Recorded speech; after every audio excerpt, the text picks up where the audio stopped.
love the thrill that I feel when I get together with God's wonderful people. Oh, the thrill that I feel when I get together with God's wonderful people. Wanna fight just to see all the happy faces, praising God in heavenly graces. What a thrill that I feel when I get together with God's wonderful people.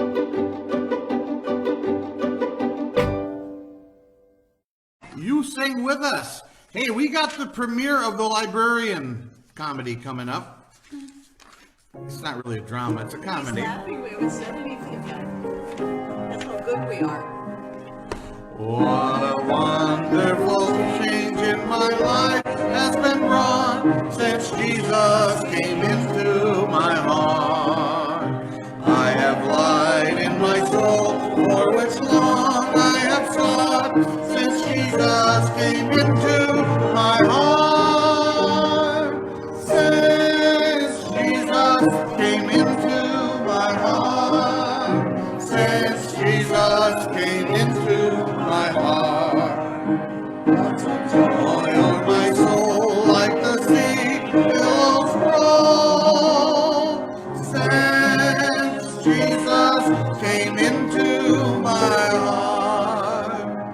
I have ceased from my wanderings and going astray since Jesus came into my heart. And my sins, which were many, are all washed away since Jesus came into my heart. Since Jesus came into my heart. Since Jesus came into my heart. Lots of joy o'er my soul, like the sea billows roll. Since Jesus came into my heart. I'm possessed of a hope that is steadfast and sure, since Jesus came into my heart. And no dark clouds of doubt now my pathway obscure, since Jesus came into my heart. Since Jesus came into my heart.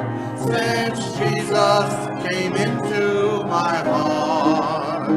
Lots of joy on my soul, like the sea billows roll. Since Jesus came into my heart. There's a light in the valley of death now for me, since Jesus came into my heart. And the gates of the city beyond I can see, since Jesus came into my heart. Since Jesus came into my heart. Since Jesus came into my heart. Lots of joy o'er my soul, like the sea billows roll. Since Jesus came into my heart. I shall go there to dwell in that city I know, since Jesus came into my heart. And I'm happy, so happy as onward I go, since Jesus came into my heart. Since Jesus came into my heart. Since Jesus came into my heart. Lots of joy o'er my soul, like the sea billows roll. Since Jesus came into my heart. What a great song.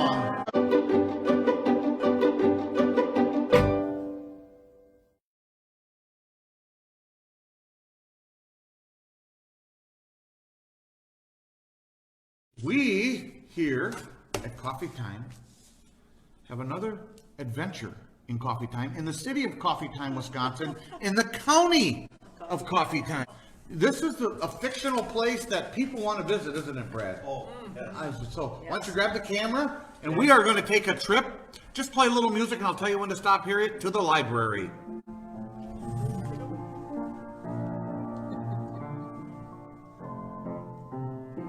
Don't scare people, Brad. Too late. I did that I'm not years ready for ago. my close-up, Mr. DeVille. All right. Hello, my name is Marge the librarian. I have been a librarian here at the Coffee Time Wisconsin Library for 40 years. No, that's not quite true. I have hardly ever missed a day of work because I love my job so much.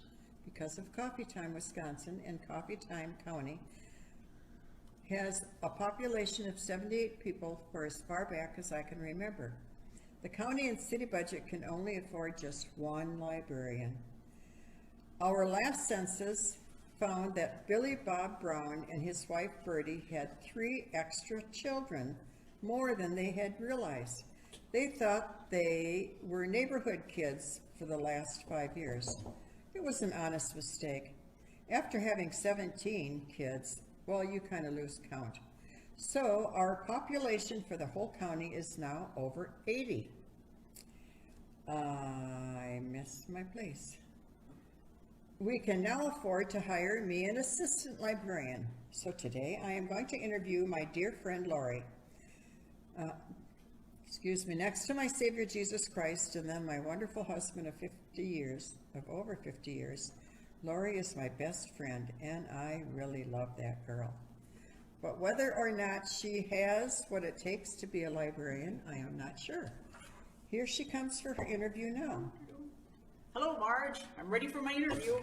Hello, Laurie. Good to see you, my dear friend. Marge, during this interview, we are not best friends. Okay. We're interviewer, interviewee. I want to get this job on my own ability, or lack thereof.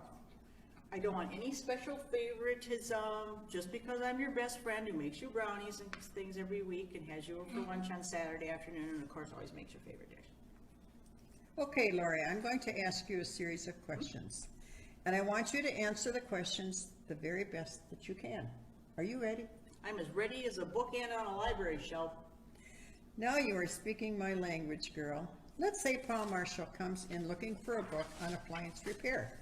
What book would you suggest to him, Laurie? I would definitely suggest War and Peace. Laurie, that's not a book on appliance repair. I know, Marge, but I think Paul Marshall would really like that book. That's why I said it. Let's try another question. Let's say that Robert Bob, the host of Coffee Time Wisconsin TV talk show, is looking for a book on humor to help him with his joke telling during the monologue of the show. Well, I would suggest a new book that's out, Marge. It's called What to Do When People Don't Think You're Funny. Laurie, we don't want to insult the people when they come through the door, even if it is true. Well, Marge, have you ever heard Robert Bob tell a joke? Sometimes he's the only one that laughs. I heard Pastor Cliff writes all of his jokes. That figures. Laurie, I'm going to give you a more difficult question now. Say that Coffee Time's Wisconsin undertaker, Deadbeat Deadpan, comes in and looks for a book on how to help comfort people who are grieving. What book would you point him to? Well, I would suggest a book I saw the other day. It was called How to Look Sad at a $20,000 Funeral. Okay, Laurie. Let's just go on to the next question. Let's say that Phil, the airplane pilot, comes to the library looking for a book on how to fly an airplane. He wants to brush up on all of the new technology in flying airplanes. What book would you point Phil to? Let's see. I know. One Flew Over the Cuckoo's Nest. Laurie, that book is not how to fly an airplane. But Marge, Phil, the airplane pilot, flies over Coffee Time, Wisconsin every day. And this city is full of, some strange and weird people. I think that you and I are about the only normal ones here. Okay, now, it is time to go to the next question. Let's say that Brad Hansen, who is Bob Robert Bob's cousin, comes looking for a book on how to make his dog behave. You know that Brad's new dog, Abby, has had some behavioral problems since he got her. So what book would you suggest Brad get for obedience? I know. I would definitely suggest Clifford the Big Red Dog series.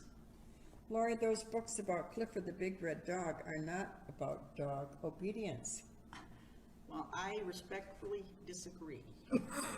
Clifford's owner, Emily Elizabeth, does a great job controlling Clifford, the big red dog. Now, you try to control a dog as big as an elephant, like Emily does. You can control a dog, control that big dog. You can control any dog. Okay, Laurie, let's go to the next question. Let's say that Buford Coffee Grind, who is Coffee Time's Wisconsin greatest poet, wants to find a book on poetry to get an inspiration to create more poetry. What book would you direct Buford to? Let's see. I would go to the library office and grab the Coffee Time City and County phone book.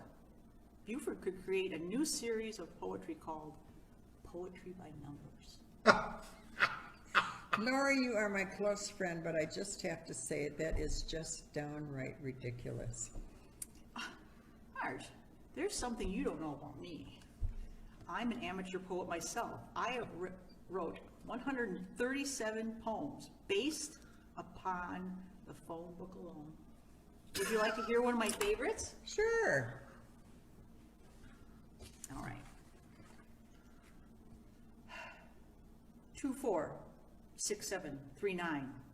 That is the number of his sweet Caroline. Okay, I think it's time for the last and the most important question. Let's say someone comes in who is spiritually lost and is looking for direction in their life. What book would you suggest to them, Laurie? Oh, I would point them to God's holy word, the Bible. Here's some things that it says. 2 Timothy, all scripture is God-breathed, and it's useful for teaching, rebuking, correcting, and training in righteousness, so that the servant of God may be thoroughly equipped for every good work. Or in Psalms, where it says, your word is a lamp for my feet, a light unto my path. Marge, the words of Jesus Christ are powerful for help to us in the valleys of life. And in Matthew, Jesus says, come to me, all you who are weary and burdened, and I will give you rest. Take my yoke upon you and learn from me, for I am gentle and humble in heart, and you will find rest for your souls. For my yoke is easy and my burden is light. Laurie, you have a lot to learn about being a librarian, but that last answer is going to make me say, you're hired. And I love you. Yay! I do love you. Wow, and I love you, Marge, and this is the most loving job interview I've ever been on. Excuse me. I am so excited to be your assistant librarian, and I have so many new ideas for the library. Oh, really? Like what? Yes, I think every time someone checks out a free library book, they can check out 3 more for free. Laurie, it has always been that way. Wow. Here I am, 40 years old, and now someone tells me? Laurie, you are older than 40. I know, Marge, but I was sick a couple of years. I got held back. And Marge, we could do poetry night once a month where I could share all my poetry I wrote and inspired by the phone book. Do you want to hear one more phone poem? I don't know why, but I guess I'll just say yes. Oh, right. 1564222. It was the wrong number, but I thought it was you. Oh, one thing for sure, this library is never going to be the same. Join us next time on the Coffee Time Library when Marge will teach Laurie how to use the ladder to get a book. Oh. I am seized from my wanderings and going astray. since Jesus came into my heart. And my sins, which were many, are all washed away, since Jesus came into my heart. Since Jesus came into my heart, since Jesus came into my heart, floods of joy o'er my soul, like the sea billows roll. Since Jesus came into my heart.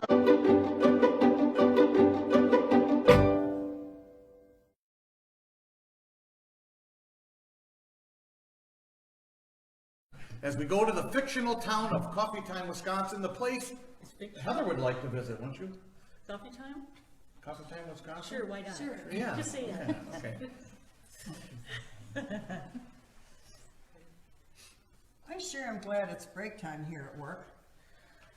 Yeah, Marge, you're so right. Working here at the Coffee Time Chicken Farm office is sure demanding. You got that right, Laurie. Our boss, Mr. Brad, sure takes his chickens a little too seriously. Yes, Mr. Brad builds those chicken houses so nice and even more spacious and comfortable than my house, my home. Exactly. Laurie, I do not know how you do it. I need at least 3 cups of coffee a day to keep me awake. Laurie, you always are so perky and energetic, and on top of all of that, all you ever drink during the day is that water.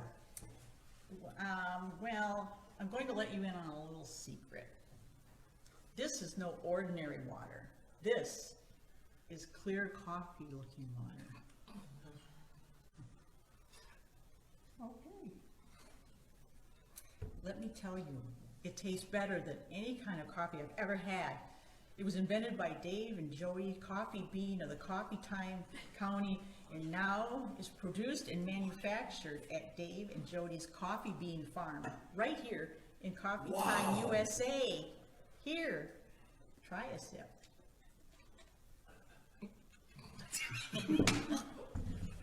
Wow, I'm starting to feel a spring in my step and a song in my soul already. I am almost ready to dance like that famous dancer Flapjack Coffee Grind. Tell me about it, Marge. I feel like dancing, just like Flapjack Coffee Grind every day. But, you know, Mr. Brad does not allow dancing around his chickens. Yes, I know. Mr. Brad is worried that his chickens won't produce quality eggs if they are dancing like chickens all the time. Maybe we could get Mr. Brad to try some of this Dave and Jody Coffee Bean clear coffee looking water. I don't think we would want to do that. Why? No. Have you ever seen Mr. Brad dance? The chickens dance better than him. Get your supply of the Dave and Jody Coffee Bean clear looking coffee water today at the Marcia Macaroni Coffee in downtown Coffee Time, Wisconsin. Try some and you will dance like Flapjack. I didn't write that right, but it was Marcia Macaroni Cafe, right, Marcia? Marcia Macaroni. Oh, that is so funny. They're watered caffeine. Watered caffeine. I was going to write it comes in decaffeinated or caffeinated water. Yeah. Wow. I'm sure I they got the caffeinated. did. You? Well, you know, I drink a little soda and tell. I know. Really? Didn't these ladies do great? You guys are so much fun today. I'm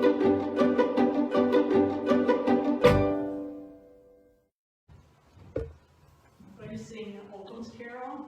I sang this a couple years ago. Anyways. Oh, sight of anguish, feel it near. Love weeping, innocence is here. A manger for his bed. The brute you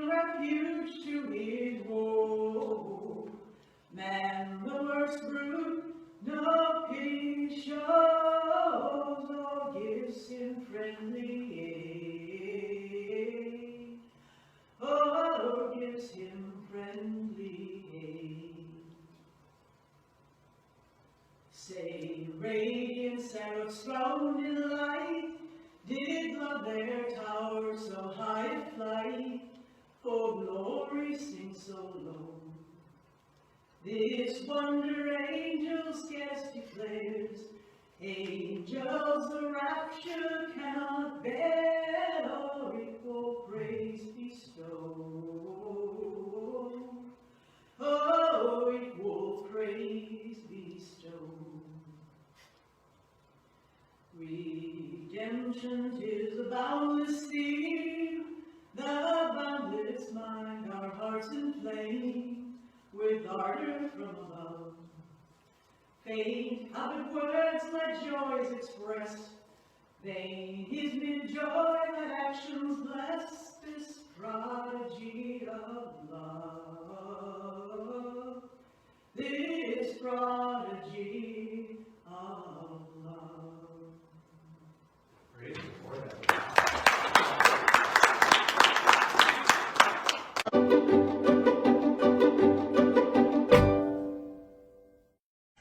Well, I am so glad to have Laurie and Marge, the wonderful team, comedy team of Laurie and Marge with us today. In loving team. Well, it's a real comic, I tell you. Yeah. Marge, you know, we've had you on before. Just tell us a little bit about yourself, where you grew up, your family, and just a little bit about yourself. Well, I grew up in Baraboo, Wisconsin. The same house that is still in our family. My sister Marilyn now lives there. It was a wonderful childhood, probably because I was the baby and I was a spoiled, rotten brat. But I'm no longer that. I mean, I'm just grown up and I'm no longer a brat. But anyway. You're not a brat. Well, I was back then, I admit that. Let's see, my parents had a huge garden. We owned 2 city lots, and so the back lot was this huge garden, and we were all required to work in the garden, and we all had whatever, vegetable, flowers, whatever. And you know, I remember my mom she needed to go to work because my father was ill, and she would give us a list of the rows that needed to be either picked or weeded. And I remember one of my siblings always tried really hard to have something horrible happen that they couldn't do it.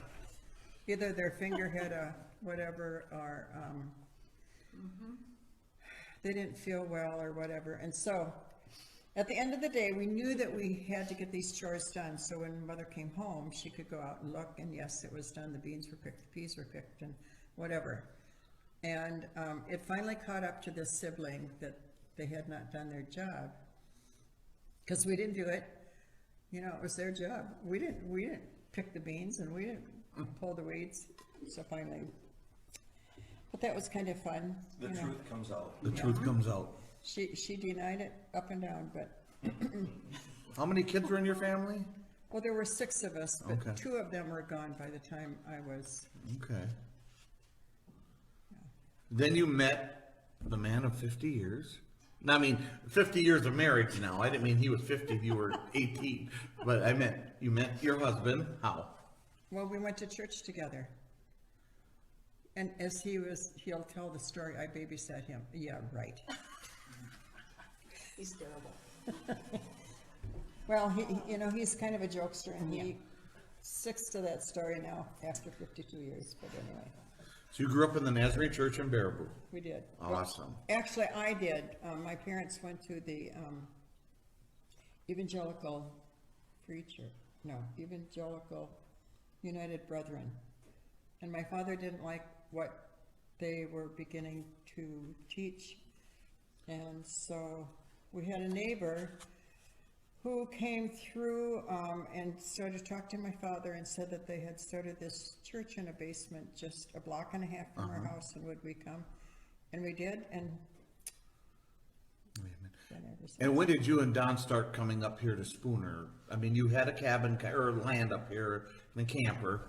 Well, actually, we came vacationing in Spooner, and Don loves to fish, and he loved to hunt, and as our boys got older, they would come up here deer hunting, and then we would take vacations up here.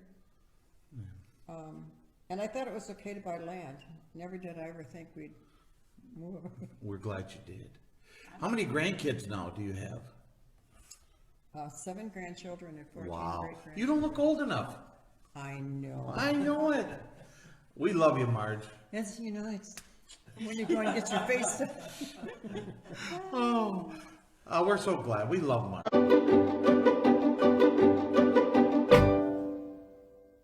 Does anybody like frog legs? I never Only tried when them. they're on frogs. Only when they're on frog. Yeah. Tell us the name of the story. It's our coffee time story. Harry, play just a little suspenseful music here.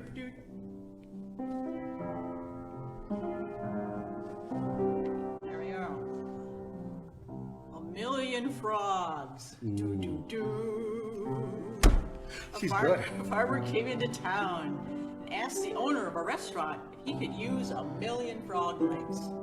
The restaurant owner was shocked and asked the man where he could get so many frog legs. The farmer replied, "There's a pond near my house that's full of frogs, millions of them. They croak during the night and are about to drive me crazy." So the restaurant owner and the farmer made an agreement that the farmer would deliver the frogs to the restaurant 500 at a time for the next several weeks. First week, the farmer returned to the restaurant looking rather sheepish with 2 scrawny little frog legs.